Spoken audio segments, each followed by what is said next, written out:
Saudara Presiden Amerika Serikat Donald Trump mengancam mengirimkan kapal induk kedua ke Timur Tengah. Dikirimnya kapal induk ini sebagai peringatan terhadap Iran jika gagal mencapai kesepakatan tentang program nuklirnya.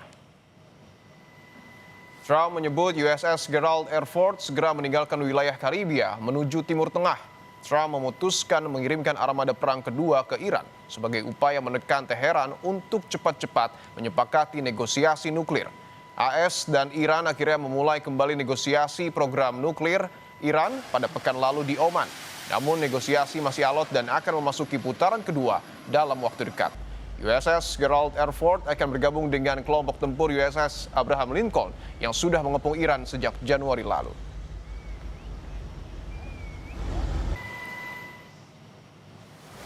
Pemerintah Iran menyatakan tidak takut dengan pengerahan militer Amerika Serikat di kawasan Timur Tengah. Kementerian Luar Negeri Iran menolak kemungkinan Teheran untuk menghentikan pengayaan uranium dalam negosiasinya dengan Washington dan menegaskan bahwa negaranya tidak akan terintimidasi oleh ancaman perang Amerika Serikat.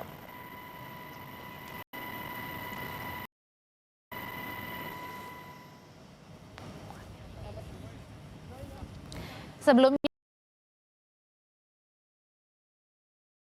Presiden Amerika Serikat Donald Trump dan Presiden Israel Benjamin Netanyahu mengadakan pembicaraan di Gedung Putih pada Rabu waktu setempat. Mereka membahas upaya Amerika Serikat mencapai kesepakatan nuklir dengan Iran. Perdana Menteri Israel Benjamin Netanyahu menegaskan negosiasi Amerika Serikat dengan Iran akan menghasilkan pencapaian signifikan. Saat bersiap kembali ke Israel dari pertemuan singkatnya dengan Presiden Trump di Gedung Putih, Netanyahu mengatakan jika kesepakatan tercapai, kesepakatan itu harus mencakup unsur-unsur sangat penting yang menyangkut Israel. Meski demikian, masih belum jelas seberapa besar pengaruh Netanyahu terhadap pendekatan Trump terhadap Iran.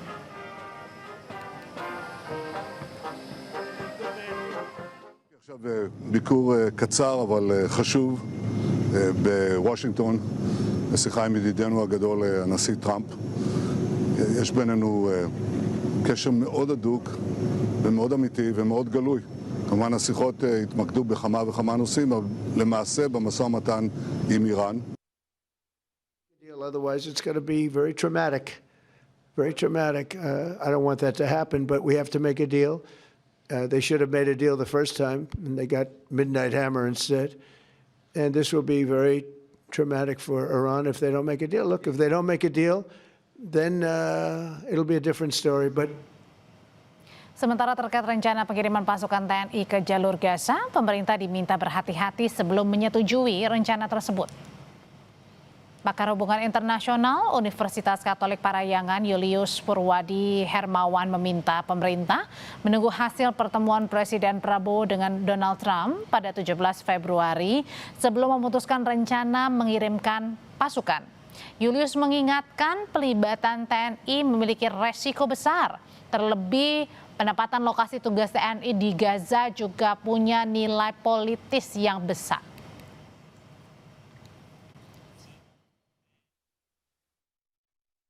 Sebenarnya saran saya adalah kalau sekarang ada pendalaman, sampaikan aja di Washington, lalu kemudian dengar apa yang diperlukan Indonesia di dalam Board of Peace, gitu ya. Lalu kemudian baru menyampaikan baik Indonesia akan berkomitmen mengirimkan. Jangan menyampaikan sekarang dulu gitu, nanti gitu.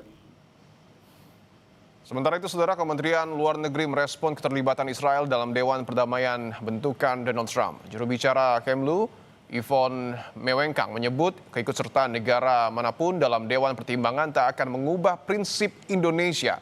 Kemlu menegaskan Indonesia mengecam pelanggaran hukum internasional dan mengedepankan realisasi solusi dua negara. Kemlu memandang keterlibatan para pihak yang berkonflik juga bagian dari proses menuju perdamaian. Anggotaan negara manapun dalam Board of Peace tidak mengubah posisi prinsip tersebut. Di Board of Peace maupun di semua forum yang ada, Indonesia sejak awal menuntut penghentian kekerasan terhadap warga sipil, mengecam pelanggaran hukum internasional, termasuk hukum humaniter internasional yang terjadi di Gaza, akses bantuan kemanusiaan, serta realisasi solusi dua negara. Dalam konteks tersebut, Indonesia melihat pentingnya keterlibatan para pihak yang berkonflik sebagai bagian dari proses menuju perdamaian. Indonesia oleh karenanya akan memanfaatkan keanggotaan di Board of Peace untuk juga aktif mendorong keterlibatan otoritas Palestina dan memastikan seluruh proses tetap berorientasi pada kepentingan Palestina.